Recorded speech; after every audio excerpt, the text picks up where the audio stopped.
Hello friends, स्वागत है आप सभी का आपके अपने YouTube channel Dronacharya coaching centre पे। तो आज तो बताइए कैसे हैं आप सब। तो उम्मीद करते हैं आप लोग अच्छे होंगे और अपनी तैयारी को भी बढ़िया तरीके से कर रहे होंगे। तो आज हम आपके लिए हिंदी का जो कि 9वां चैप्टर है, अशोक वाजपेयी के द्वारा लिखा हुआ है अभिमन्यु, ये चैप्टर हम आपके लिए लाए हैं। तो आप लोग देखिए कि इस चैप्टर में क्या लिखा हुआ है और अशोक वाजपेयी के बारे में, लेखक के बारे में हम आप लोग को बताएंगे। तो चलिए शुरू करते हैं।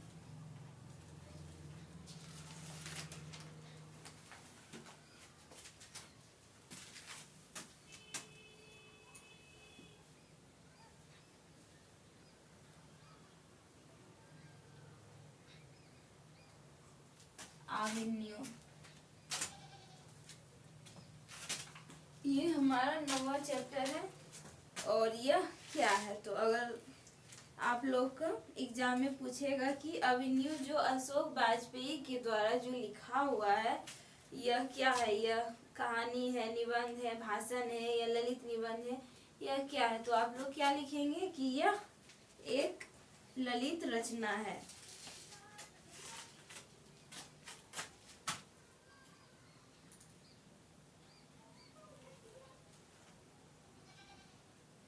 ललित रचना है। इनके जो लेखक हैं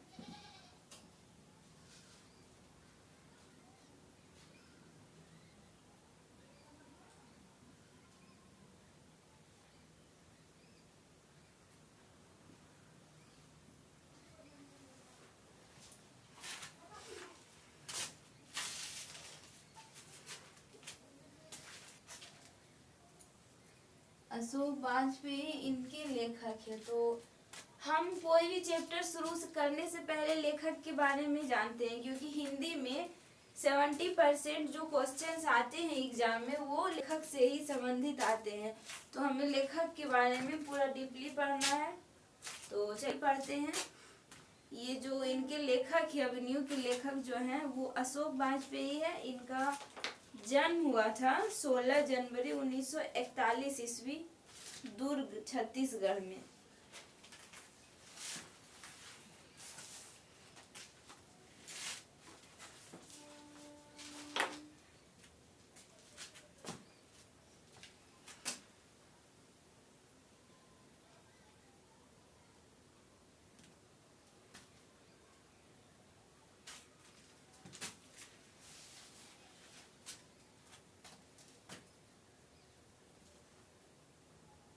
सोलह जनवरी 1941 ईस्वी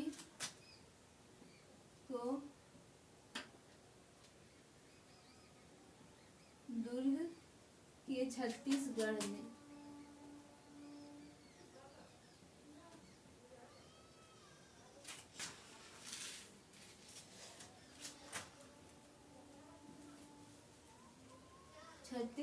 इनका जन्म हुआ था। और किंतु इनका मूल निवास मध्य प्रदेश है। तो आपसे पूछा जाएगा कि किस लेखक के मूल निवास मध्य प्रदेश है, तो आप लोग क्या बताएंगे? अशोक वाजपेयी।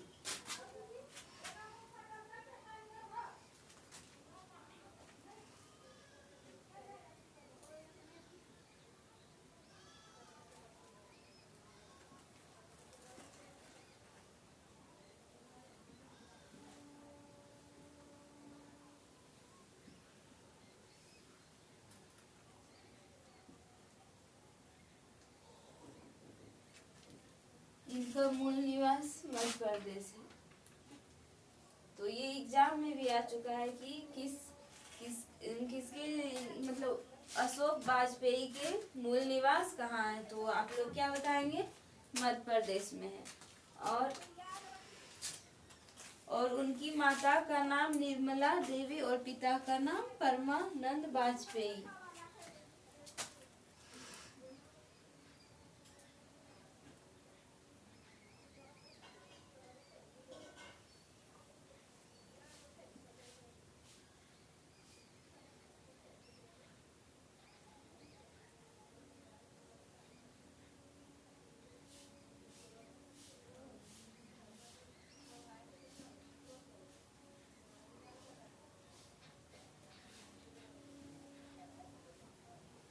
परमानंद वाजपेयी इनके पिता है।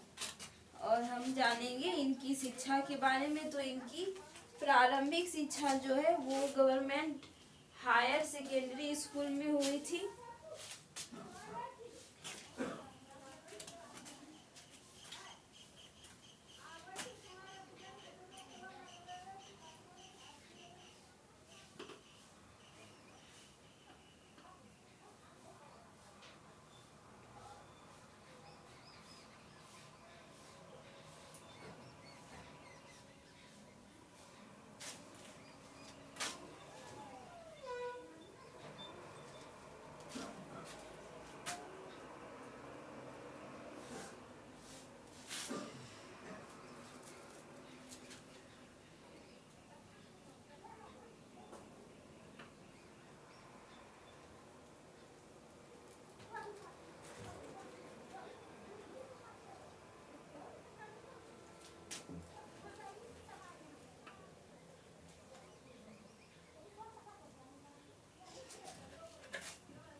Higher secondary school.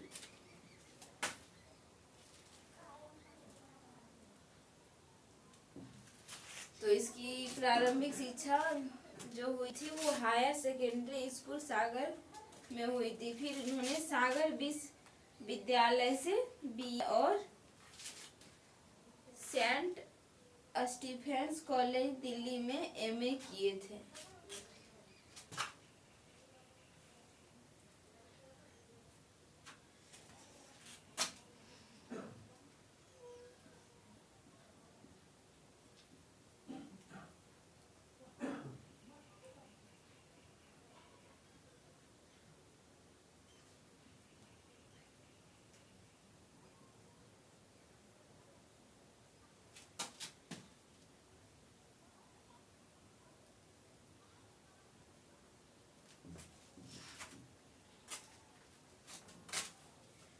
और उन्होंने एमए किए थे सेंट स्टीफेंस कॉलेज दिल्ली से।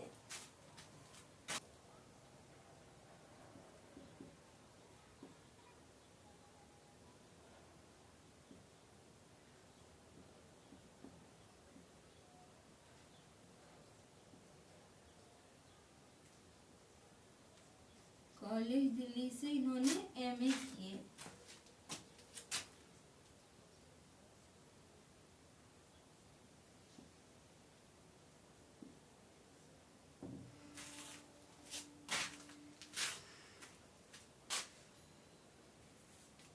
तो इन्होंने किस भाषा में?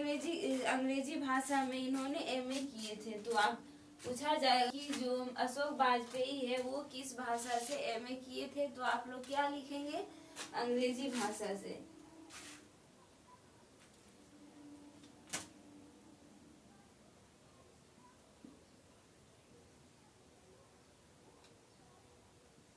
अंग्रेजी भाषा में।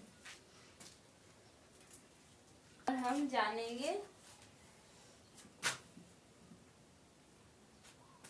वे भारतीय प्रशासनिक सेवा में कई पद पर रहे और महात्मा गांधी अंतरराष्ट्रीय हिंदी विश्वविद्यालय में प्रथम कुलपति पर सेवानिवृत्त भी हुए। मतलब वो महात्मा गांधी अंतरराष्ट्रीय विश्वविद्यालय में वो कुलपति के पद पे भी उन्होंने कार्यरत रहे।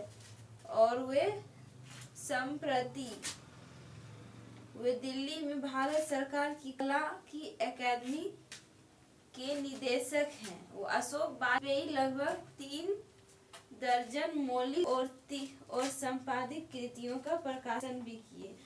तो हम इनकी कृतियां के बारे में जानेंगे।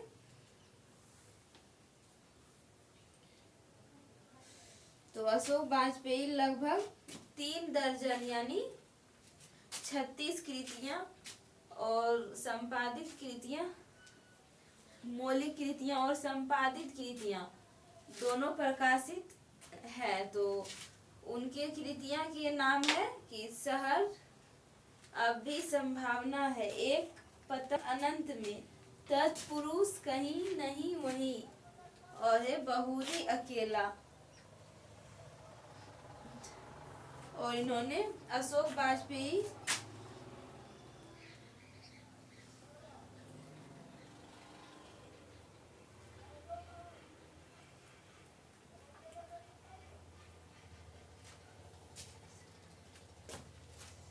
तो हम कृतियां भी लिख देते हैं।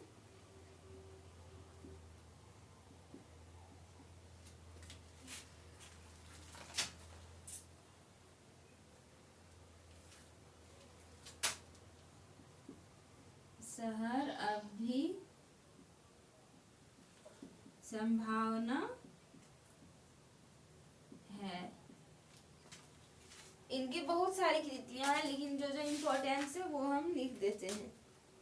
और है एक पतंग अनंत में। एक पतंग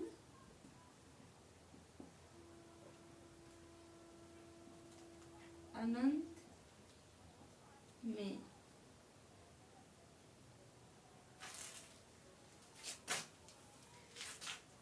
तत्पुरुष कहीं नहीं वहीं।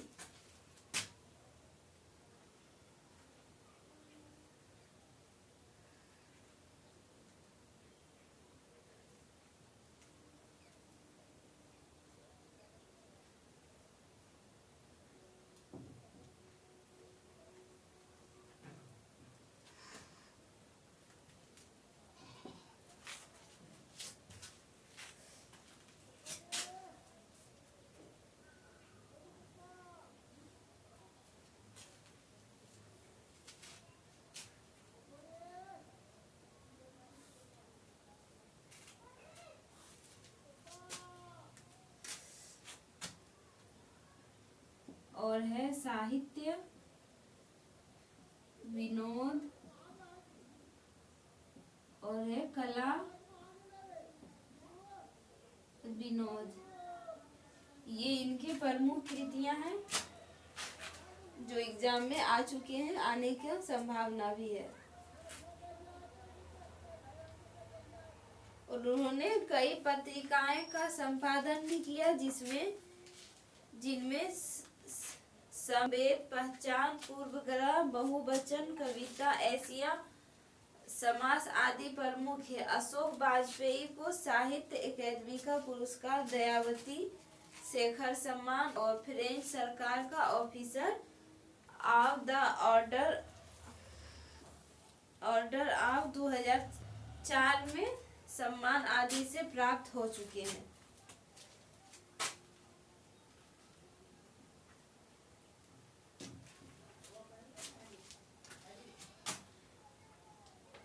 और हम जानेंगे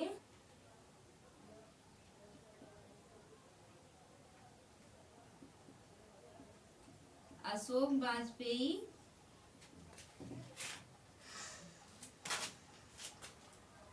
वाजपेयी को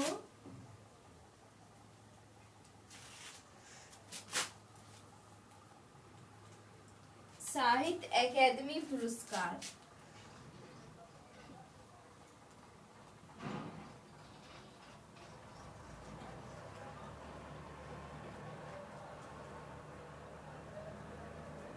साहित्य अकादमी पुरस्कार,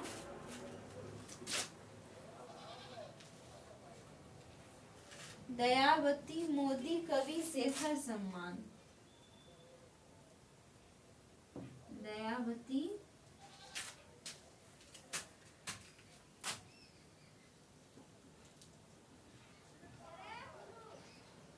कवि शेखर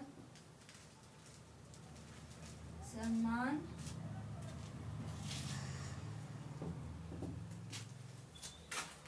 और फ्रेंच सरकार का officer of the order of, इस प्रकार से इसका नाम है।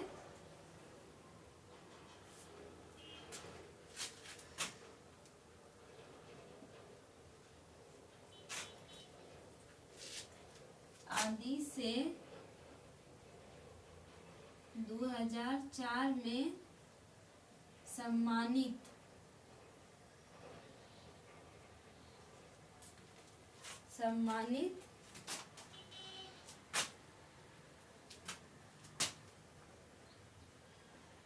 आदि प्राप्त हो चुके हैं।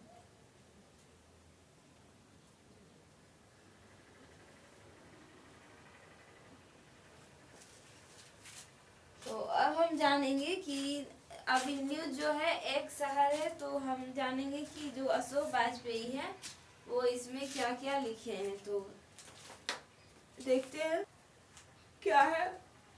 तो है सर्जन साहित्यकार अशोक वाजपेयी द्वारा रचित प्रस्तुत पाठ का यह संश्लेषित और रचना धार्मिक की अंतर्गत झलक है। यह पाठ उनके अभिमन्यु नामक गद्य एवं कविता का सृजनात्मक संग्रह का संकलित है। यह जो पाठ उनके अभिमन्यु नामक और कविता का सृजनात्मक संग्रह है, और इसी नाम के संग्रह उनकी सृजनात्मक ग्रंथखंड की कुछ रचनाएं और कविता है, जिनमें से दोनों विधाओं की 2 रचनाओं के साथ पुस्तक की भूमिका भी किंचित संपादित रूप से यह प्रस्तुत है। अभिमन्यु दक्षिणी फ्रांस का एक मध्ययुगीन ईसाई मठ है। मतलब अभिमन्यु जो है एक शहर है, वो कहाँ का शहर है? तो आप लोग से पूछा जाएगा कि यह दक्षिणी फ्रांस का एक शहर है जो मध्ययुगीन ईसाई मठ है, और जहाँ लेखक ने 21 दिनों की एकांत रचनात्मक और प्रवास का अवसर पाया। मतलब लेखक वहाँ 21 दिनों के लिए वहाँ पे रहने गए थे, मतलब प्रवास करने गए थे।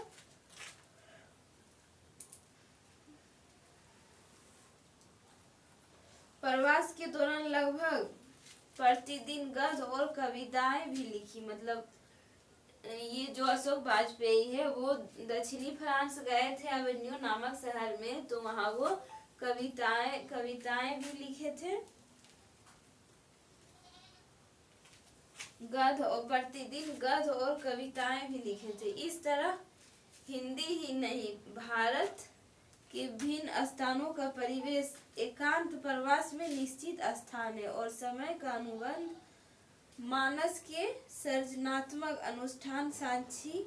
यह पाठ वैश्विक जागरूकता और संस्कृति बोध का परिपूर्ण रचना है। आप लोग इस वीडियो को देख रहे हैं तो अपने सामने हिंदी गोधली का जो गद्य खंड का 9 नंबर का जो चैप्टर है वो सामने खोल कर रखें, तो आप लोग को इजी हो जाएगा।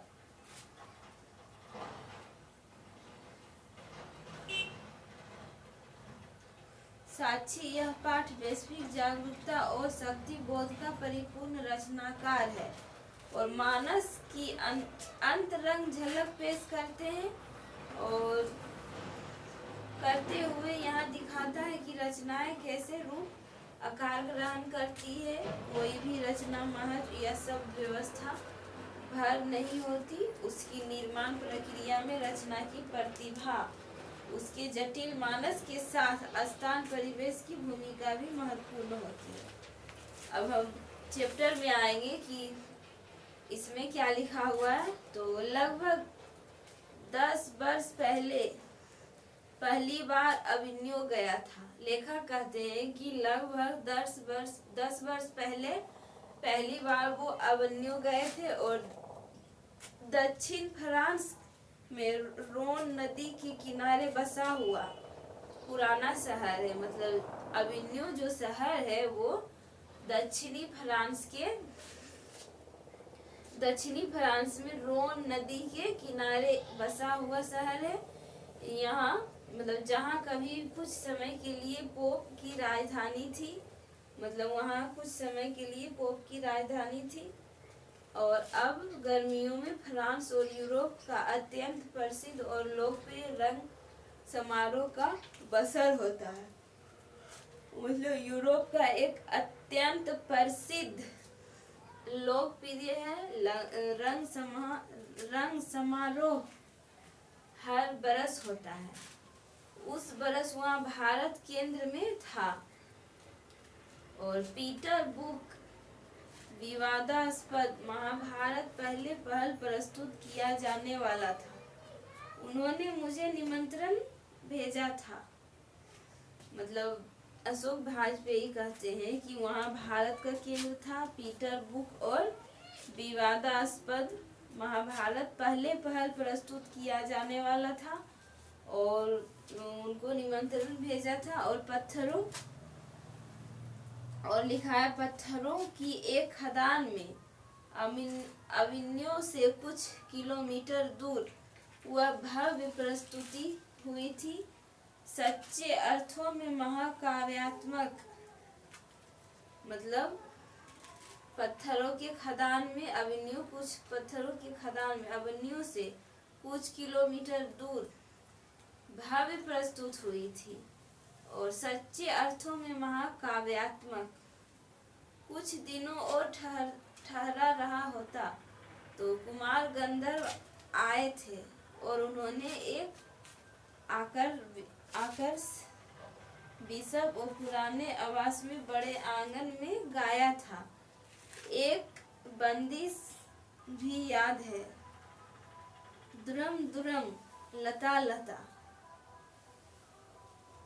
इस समारोह के दौरान वहाँ अनेक चर्च और पुराने स्थान रंग स्थलियों में बदल जाते हैं।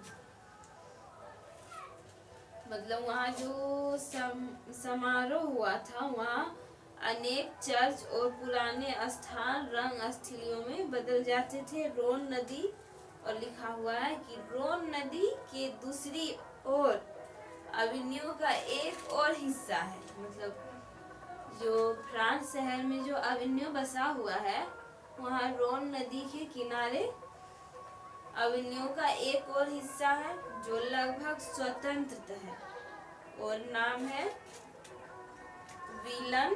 विलन और लो अविन्यो, अर्थात अविन्यो का नया गांव या शायद कहना चाहिए नई बस्ती।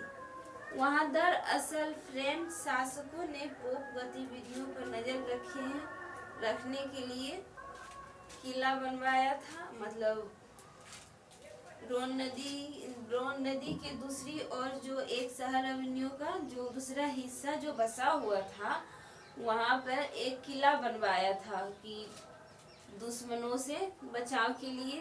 किले जो रहते हैं ऊंचे ऊंचे रहते हैं तो वहाँ पे किला बनवाए थे। वहाँ से पूरा गांव दिखता था अविन्यो का, पूरा शहर नजर रखने के लिए किला बनवाया था। उसी में कार्थूसियन संप्रदाय का एक ईसाई मठ बना ला शत्रु। मतलब उसी में कार्थूसियन संप्रदाय का ईसाई मठ, मतलब कार्थूसियन जो है यह क्या है, यह ईसाई मठ है। तो यहाँ से आप लोग का एक क्वेश्चन बनेगा कि कार्थूसियन संप्रदाय क्या है, तो ईसाई मठ या धार्मिक है। इस प्रकार से आप लोग लिखिएगा। तो 14वीं सदी में फ्रेंच क्रांति तक उसका धार्मिक उपयोग होता रहा। मतलब 14वीं सदी तक जो फ्रेंच क्रांति तक उसका धार्मिक उपयोग करते रहे। फिर यह संप्रदाय मौन और विश्वास करता है।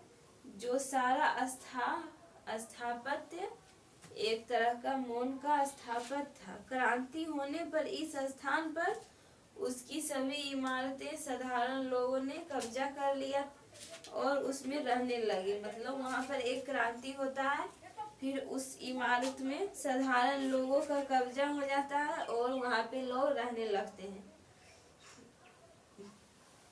इस सदी की शुरुआत में तो ला शत्रुज का जीर्णोद्धार की शुरुआत हुई और धीरे धीरे अधिकांश पुराने स्थानों और इमारतों को वापस खरीदकर उनका संवेदनशील और सुधर जीर्णोद्धार उन्हें यथासंभव पहले जैसा करने के लिए सफल कोशिश की गई। मतलब क्रांति जब हुआ था तो उसके बाद वहाँ पे साधारण लोगों ने अपना बसेरा बना लिया था। तो उन लोगों को हटाने के लिए वहाँ पर यथासंभव पहले जैसा करने के लिए यथासंभव प्रयास किया। और लिखा उसे एक संक्षिप्त स्मारक बनाए रख कर भी उसे एक कला केंद्र की स्थापना की गई। उसमें एक कला केंद्र की स्थापना की गई।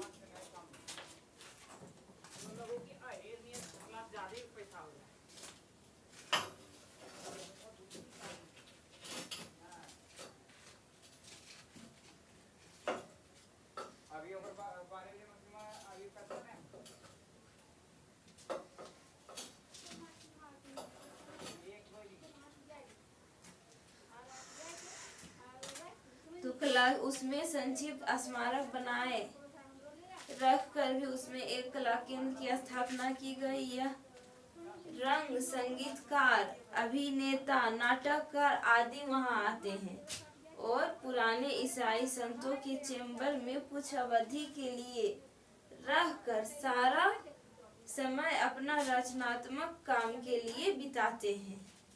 मतलब वहाँ जो कला केंद्र स्थापित किया गया, वहाँ पर रंगकर्मी, रंग संगीतकार, अभिनेता और नाटककार आदि जैसे लोग आते हैं और पुराने ईसाइयों संतों के चैम्बर में कुछ समय रहते हैं और रचनात्मक काम करने के लिए बिताते हैं। मतलब जो भी वहाँ आते हैं,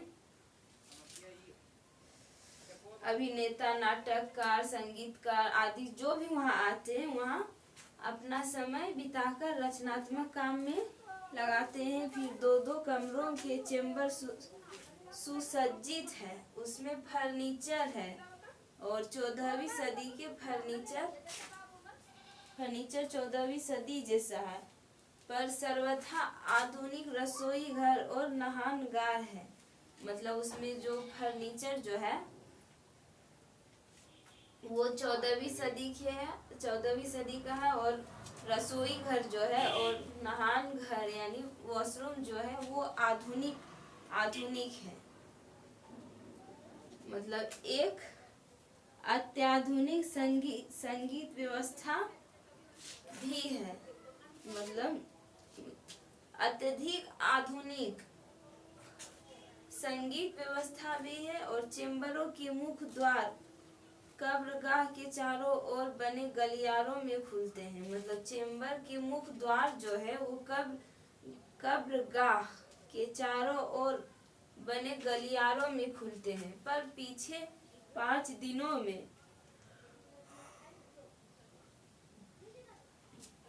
पर पीछे आंगन भी है और पिछवाड़े से एक दरवाजा भी है। मतलब गलियारा जहाँ खुलते हैं वहाँ उसके पीछे आंगन भी है और पीछे तरफ से एक दरवाजा भी है। और सप्ताह के 5 दिनों में शाम को सबको एक स्थान पर रात को भोजन करने की सुविधा भी है।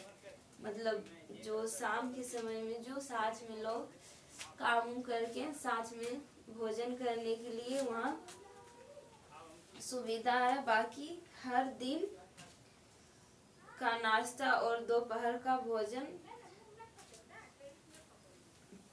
अपनी सुविधा से जहाँ चाहे वहाँ अपने चैम्बर में खुद बनाकर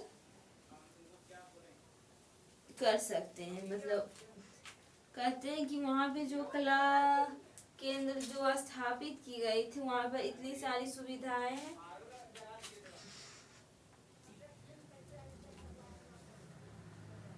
दिन के औसतन 50 से सैलानी यह जगह देखने आते हैं। मतलब दिन में औसतन 50 से सैलानी इस जगह को देखने आते हैं। अन्यथा बेहद शांत और नीरव स्थान है। उस जो स्थान है वह शांत है, एकदम नीरव स्थान है। और विलंब एक छोटा सा गांव है जहाँ पुस्तकें, पत्रिकाएं की दुकान है, एक डिपार्टमेंट स्टोर, एक कब्रगाह, कई रेस्तरां और बार आदि है। अभिन्यो के आसपास अन्य शहरों का कस्बों से बस व्यवस्था सुलभ है। मतलब अभिन्यू जो शहर है वहाँ आसपास से बस शहरों के लिए बस व्यवस्था भी है। और फ्रेंच सरकार के सौजन्य से ला सत्रुज में रहकर, ला सत्रुज जो है एक शहर है, तो ला सत्रुज में रहकर अपना कुछ काम करने का एक न्योता मुझे पिछली गर्मियों में मिला था। मतलब अशोक वाजपेयी इसमें लिखे हैं फ्रेंच सरकार के द्वारा ला सत्रुज में रहकर, मतलब ला सत्रुज जो ये कलाकिन जो है वो ला सत्रुज में है, तो वहाँ रहकर कुछ काम करने का न्योता पिछली गर्मी में ही इनको मिला था। तब नहीं जा पाया था, जब इनको न्योता मिला था तब वो नहीं जा पाए थे। फिर यूं अवधि तो 1 महीने की थी, पर इतना समय निकालना कठिन था कि 19 दिन वहाँ रहा। इसमें कहते हैं कि 19 दिन वो वहाँ पर रहे, और इनमें डेट भी है कि 24 अक्टूबर से 10 नवंबर 1994 की दोपहर तक वहाँ रहे। अपने साथ हिंदी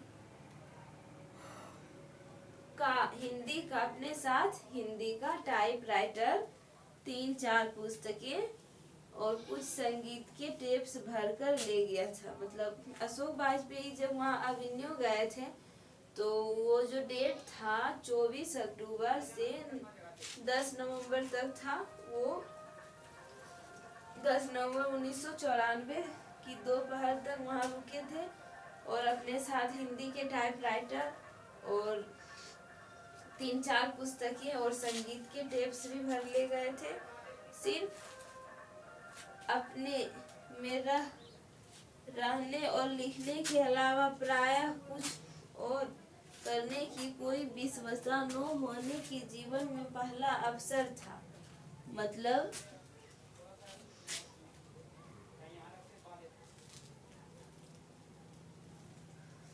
अपने में रहते थे, मतलब शांत रहते थे, शांत माहौल था, तो प्रायः कुछ और करने की कोई व्यवस्था न होने पर जीवन में यह पहला ही अवसर था। इतने निकट एकांत में रहने का भी कोई अनुभव नहीं था। कुल 19 दिनों में 35 कविताएं और 27 गद्य रचनाएं लिखी गई।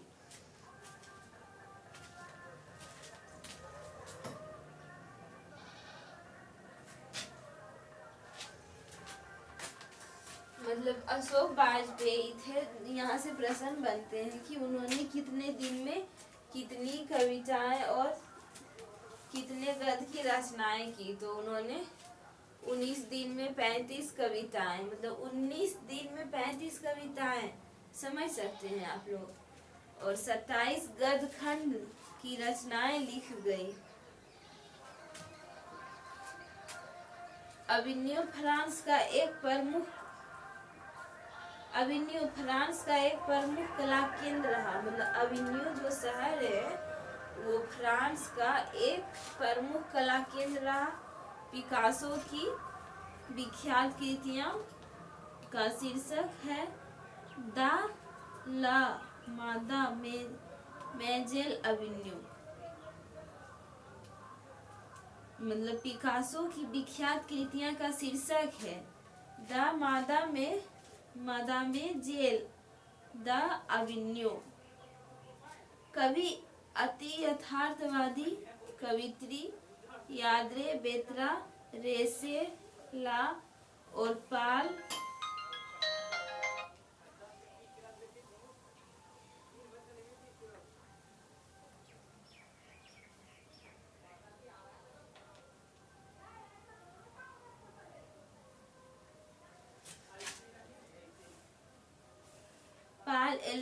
से मिलकर लगभग 30 संयुक्त कविताएं और अभिनयों के साथ रहकर लिखी थी।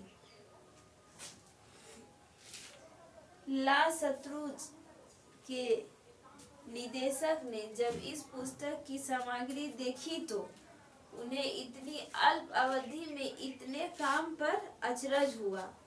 मतलब ला शत्रुज एक निदेशक थे, वे फ्रांस के ही व्यक्ति थे। उन्होंने जब इतनी पुस्तकीय सामग्री और इतनी कम समय में इतनी सारी काम देखे तो वो अचरज रह गए, और अचरज मुझे भी कम नहीं था। लेखक कहते हैं कि अचरज मुझे भी कम नहीं था, क्योंकि वो इतने कम समय में इतनी सारी कविताएं रच डाली, इतनी सारी गद्य रच डाली, इसलिए उनको भी अचरज हो रहा था। और वे सुंदर, निविड़ और सदन सुनसान दिन और रातें थी, भाव, भय, पवित्रता और आसक्ति से भरी हुई। यह पुस्तक उन सब की स्मृतियां और दस्तावेज है। अभिनयों को उसी से एक मठ में रहकर लिखी गई, और कवि प्रणति भी। हर जगह हम कुछ पाते, बहुत सा गवाते। ला शत्रुज में जो पाया उसके लिए गहरी कृतज्ञता मन में है, और जो गवाया उसकी गहरी पीड़ा। और इन्होंने एक कविता लिखी कि प्रतीक्षा करते हैं पर्वत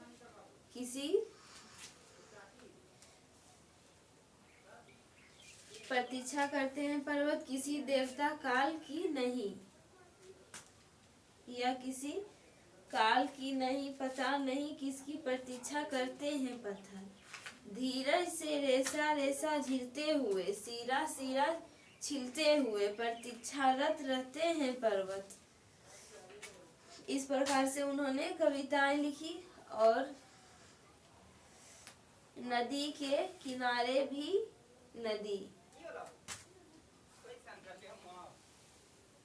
यहाँ पास में ही रोन नदी है, और इस तरफ विल नव्य और दूसरी तरफ आविन्यो है, मतलब नदी है। इस तरफ विल नव्य है और दूसरी तरफ आविन्यो है। अभी नहीं, पर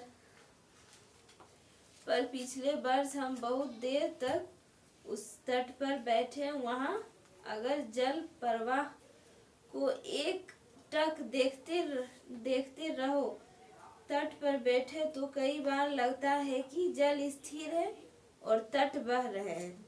मतलब उन्होंने कहा है कि अगर जल प्रवाह को एक टक से यानी एक नजर से देखो तो लगता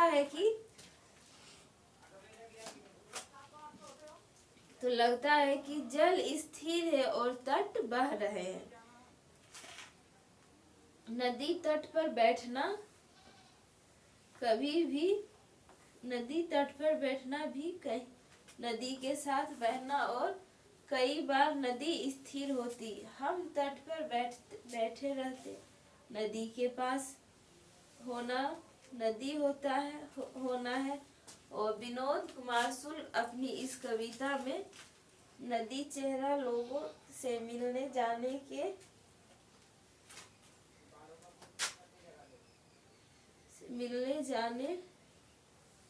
की बात कहते हैं। शायद सिर्फ नदी के किनारे रहने वाले ही नदी चेहरा नहीं, तो हम जो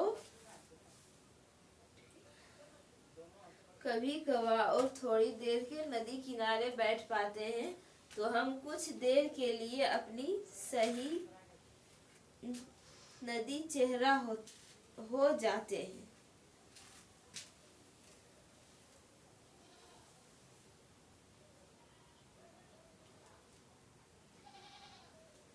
नदी किसी को अनदेखा नहीं करती, वह सबको भिगोती है, अपने साथ करती है, और थोड़ी देर के लिए भी गए नदी बिरादरी में शामिल हो जाते हैं। इस प्रकार से उन्होंने लिखे हैं।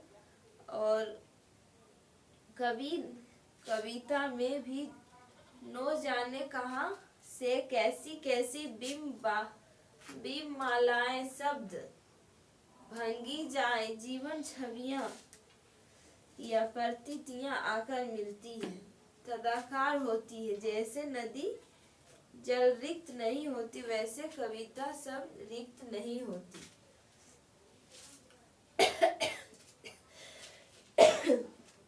मतलब कहते हैं जैसे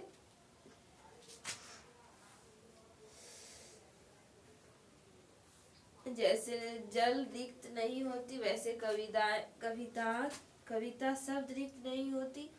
नो नदी के किनारे नो ही कविता के पास हम तटस्थ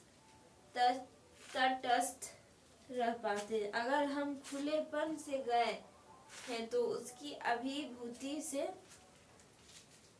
बच नहीं सकते।